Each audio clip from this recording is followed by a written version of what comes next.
안녕하세요. BHC가 영업이익률이 30%대인데도 불구하고 가격을 인상한다고 합니다. 소비자들의 구매 부담이 더 커지는 건데요.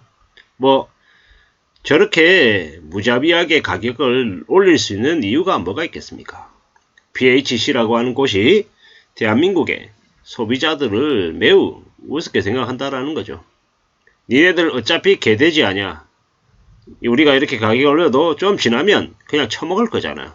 그냥 까불지 말고 그냥 내가 시키는 대로 따라와. 니네들 닭 안 먹고 치킨 안 먹고 살 수 있겠어? 광고 뿌리고 이래저래 유명한 연예인들 써서 이제 모델 써가지고 플랜카드 붙이고 하면 니네들 또 시간 좀 지나면 다 까먹고 아무 생각 없이 그냥 사 먹을 거잖아. 니네들 브랜드 좋아하잖아. 뭐 이런 식으로 계속 분위기를 몰아가고 있는 겁니다. 소비자들을 우습게 생각하는 거죠. 근데 이게 계속 유효할까 한번 생각해 볼 필요가 있습니다. 저렇게 BHC나 뭐 BBQ나 교촌 같은 브랜드 치킨들이 가격을 계속 올리면 이제 사람들이 사 먹고 싶어도 이제 못 사 먹는 거죠. 치킨 한 마리에 뭐 2만원, 2만 5천원 어떻게 먹습니까? 그런데 상대적으로 편의점에 가면 치킨이 한 반값 정도 하고 대형마트 가면 더 싸고 또 차라리 그냥 냉동치킨 요새 뭐 식품 제조사들이 내놓는 치킨들 에어프라이에 돌려서 먹으면 되니까 이제 그렇게 대체제를 찾아서 이제 사람들이 나서는 것 같습니다. 비단 치킨 프랜차이즈 치킨만의 문제가 아니라 예를 들어 의류다라고 생각해 봅시다. 의류 노스페이스 패딩 잠바 25만원 예를 들어. 근데 뭐 유니클로 갔는데 그 비슷한 스펙의 상품이 만약에 10만원이다. 그리고 중국에서 파는 중국의 뭐 테무나 아니면 알리익스프레스에 파는 게 예를 들어 뭐 3만원이다. 뭘 사겠습니까? 이제 앞으로 고객들이 선택할 수 있는 선택의 폭은 훨씬 더 넓을 거다. 그리고 직구 상품들에 대한 고객들의 관심도 매우 클 거다. 기존에는 대한민국에 있는 이커머스 이제 쇼핑몰들이 CS나 고객 응대 한국만큼 성격 급한 소비자들의 응대에 다 이렇게 맞춰줬지만 이제 시간이 지나면 지날수록 이제 가격 때문에 얇아진 지갑 때문에 뭐 고객문의 CS 이런 거 전혀 없는 직구 상품이라 하더라도 가격만 괜찮다고 하면 산다라는 거죠. 더 이상 쇼핑몰의 편의성 이런 것들보다 실제로 가성비가 얼마나 괜찮냐 이런 쪽에 좀 더 치중하게 된다라는 겁니다. 뭐 BHC에 쓰는 치킨이나 아니면 편의점에 쓰는 대형마트에 쓰는 치킨하고 치킨의 닭이 다르냐고요. 기본적으로 같습니다. 맛이 좀 다를 뿐인 거죠. 근데 그 맛 또한 이제는 소스도 별도로 파는 이런 것들도 많고요. 이제 점점 이제 새로운 이제 대체제를 소비자들이 찾을 수밖에 없다.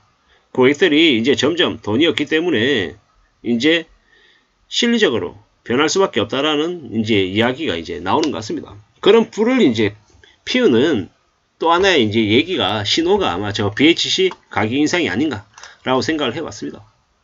뭐 BHC가 억울하다고 영업 환경이 최악이라서 조정 불가피하다고 실알 발광하지 말라고 얘기해야 됩니다. 왜겠습니까?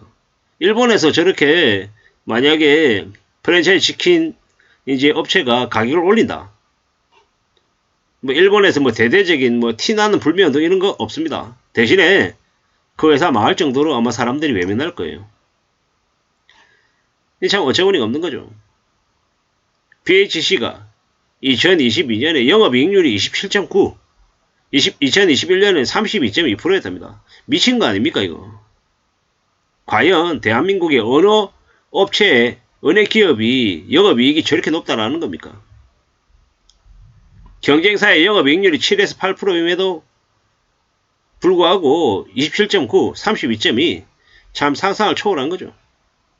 그래도 지난 해 말에도 주요 치킨 가격 올려댑니다. 500원에서 3,000원씩. 근데 이제 또 올린다라고 하니까 어처구니가 없는 거죠. 뭐 주문 중개 수수료, 배달 대행 수수료, 인건비, 임대료 상승, 원부자재 가격 인상 때문에 어쩔 수 없이 가격 조정에 나섰다라고 얘기하지만 개 실알 발광하고 있다라고 봐야 됩니다. 참 어처구니가 없죠. 뭐 영업이익을 추구하는 뭐 사기업이기 때문에 뭐 공기업이 아니기 때문에 뭐 가격 올리는 건 저네들 마음인 거죠. 이제 소비자들이 그에 대응하는 모습을 이제 보여줘야 되는 거죠. 그래야 된다라고 생각합니다. 그게 아니고서는 답이 없다라는 겁니다. 참 많은 생각들이 듭니다. 이제 더 이상 프랜차이즈 치킨에 대한 이제 그거는 좀 많이 줄이면 좋겠다라는 생각이 듭니다. 너무 비싸니까요. 이제 더 이상 치킨이 서민들의 먹거리가 대표 먹거리가 되기 어렵다라고 봐야 될 것 같습니다. 치킨 한 마리에 2만원 시대가 얼마 되지 않았는데 이제는 25,000원, 3만원 뭐 이런 것들을 이제 우리는 목격하게 될 것 같습니다. 참 많은 생각들이 들죠. 대한민국의 국민들을 참 우습게 생각하기 때문에 저런 이제 일을 벌린다라고 생각해야 됩니다. 이제 불매운동을 해야 되는 겁니다. 불매운동. 저가 브랜드 치킨이면 2마리를 사먹는 돈이다 라는 겁니다. 참 많은 생각들이 듭니다. 이때까지 계속 가격이 올라도 사먹었기 때문에 이제 저런 겁니다. 더 이상 이제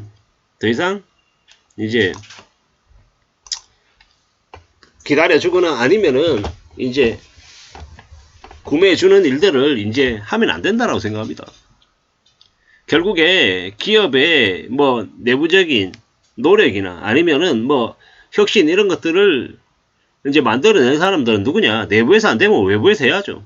BHC 치킨을 아예 그냥 쳐다보지도 말아야 됩니다. 어떻게 영업이익률이 28%, 32%가 됩니까? 그거는 가격을 미친듯이 왕창 올려서 팔았다라는 거 혹은 이제 폭리를 취했다라는 것밖에 안 된다라는 겁니다. 저는 폭리를 취하는 기업이 치킨 업계에 있다라면 어떻게 해야 되겠습니까? 그러지 못하게 해줘야죠. 고객이. 정말로 점주들에게 좀 더 많은 혜택을 주고 소비자들에게 이제 가격 부담을 줄여주고 하는 그런 치킨을 찾아 나서야 될 것 같습니다. 그래야 되지 않겠냐라는 생각을 해봅니다. 앞으로 우리의 삶이 더 힘들고 더 빡빡해질 게 당연하거든요. 그러면 그에 걸맞는 이제 노력을 하는 기업에 관심을 가져줘야죠. 그래야 될 것 같습니다. 그거 말고는 길이 없다라는 겁니다. 앞으로 우리의 삶이 점점 빡빡해지고 점점 더 어려워지는데 어떻게 살아야 되겠습니까? 어떻게 해야 되겠습니까? 많은 고민들이 들죠. 많은 생각들이 든다라는 겁니다. 부지런히 착실하게 살 각오를 해야죠. 그거 말고는 없는 것 같습니다. 뭐 비싸도 사먹겠다라고 하는 사람들은 뭐 사먹는 거고요. 아니다 싶은 사람들은 뭐 또 고민하고 뭐 다르게 방법을 찾는 거고요. 뭐가 있겠습니까? 뭐 각자 사정에 맞게 이제 사는 거니까요. 뭐 그런 것 같습니다. 영업이익률이 30%대인데도 27%, 28%인데도 이제 감당이 안 된다고 가격을 올려야겠다라고 하는 BHC에 소비자들이 어떻게 대응해야 될지에 대해서 한 번쯤은 생각해 볼 필요가 있는 것 같습니다. 영업이익이 27%인데도 안 되겠다.